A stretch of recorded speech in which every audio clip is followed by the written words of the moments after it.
to a catastrophe. It was a vacant six-plex apartment building on fire the night after Christmas.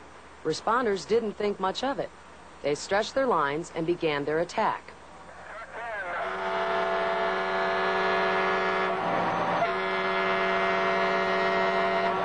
It was only minutes after first responders had arrived that they attempted an interior attack, but they were pulled out of the building. The fire was too hot, and it was decided they would go to a defensive mode. At that point, Truck 1 and Truck 3 extended their aerial apparatus and began a fly pipe operation. The fly pipe, or aerial master stream operation, was set up just 30 minutes into this blaze. Firefighter Mark Ashley had gone to the top of Truck 1 to position the master stream when he knew something was terribly wrong. I was up there, and I really didn't hear anything, but the guys off of the other truck were telling me, "Look at your ladder, look at your ladder." Well, I looked down the ladder, and I could see it bending towards the left. So I knew that I was in trouble. And then from there on, it just went down. There was nothing I could do. It just happened so fast. I had heard radio traffic of Truck 3 trying to contact Truck 1 of the position of their aerial. Apparently it had listed or drifted towards their area, which was extended in the front of the building and attacking the fire. And they tried to make contact, but nothing was received. And then the tones of voices changed dramatically from trying to make contact to actually being somewhere between agitated and fearful. And I think at that time they had recognized that the aerial device was going to fail.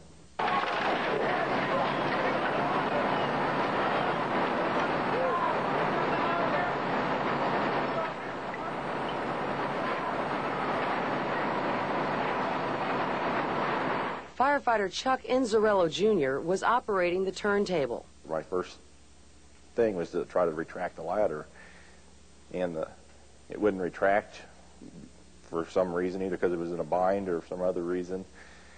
And at that point, I just seen the ladder start to fall to the left. I knew it was totally failing, so I just, more than thinking, I just grabbed the controls because I knew he was heading for the sidewalk. Instead, the appliance from the master stream caught the edge of the roof, saving Ashley, at least for the moment. Firefighters couldn't believe what they were witnessing. I'm watching Mark on the ladder as they're starting to set up, and next thing I know, I heard this weird sound. The metal on the ladder began to twist.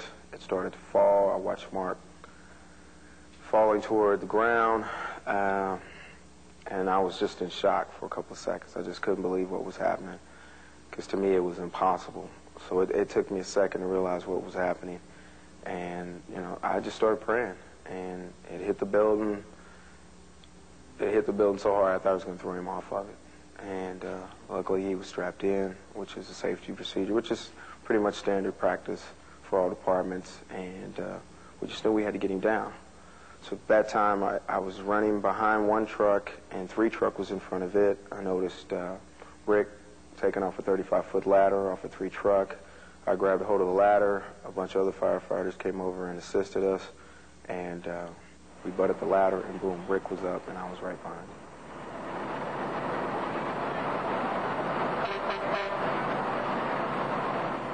Firefighter Rick Carper was the first to reach Mark Ashley. And I could see the tip of the aerial into the roof, and there was a lot of smoke.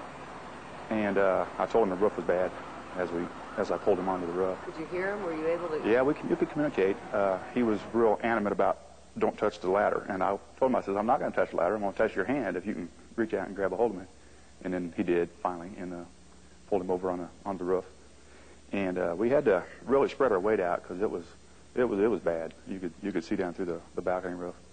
And so we was able to spread out and crawl back to our ladder. And that's where Robert, Firefighter Bates, met us. And then we all 3 went down. Carper said he was in autopilot when he saw his colleague trapped. As a result, he didn't take the time to put on full protective gear. But he recommends full use of gear and says he'll remember that in the future.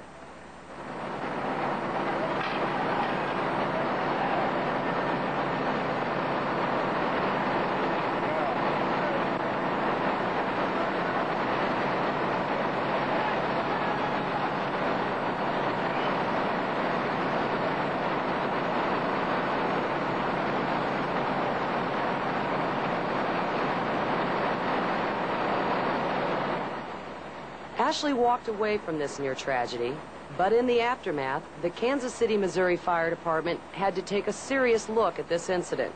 They called for an independent investigation. The aerial they're used to working on is capable of much more at lower angles. The aerial they had in service that date, December 26th, is a light-duty aerial, a Seagraves Quint. Wasn't capable of, we found out that didn't have the same capabilities of their present apparatus. We know that when people get in trouble and when things happen, you tend to do what you've been most trained on.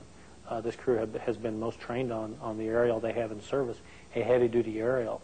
Things went down, they had a light-duty aerial. They did what they knew to do. They was operating a light-duty aerial as opposed to their heavy-duty aerial. And I think everything added into an event that unfolded. The 1979 Seagrave 100-foot lightweight aerial was angled at between 40 and 50 degrees and extended some 90 feet in the air. It was 70 feet off the ground. The investigation found several reasons for the failure of the apparatus. The aerial was loaded at the tip, moved too quickly. They said it was thrown into a power slough, and the operator at the time, he seen the aerial failing, moving to the south and falling to the ground. He, rather than locking the valve down using the hand crank, which would have taken a long amount of time and would have allowed Mark to fall to the ground, possibly his death, the operator quickly moved the aerial to the right, hoping it would fall onto the roof and giving him some support. That power slough, while the engineers said contributed to the failure, not causing it, contributed, probably is the single most thing that saved Mark's life.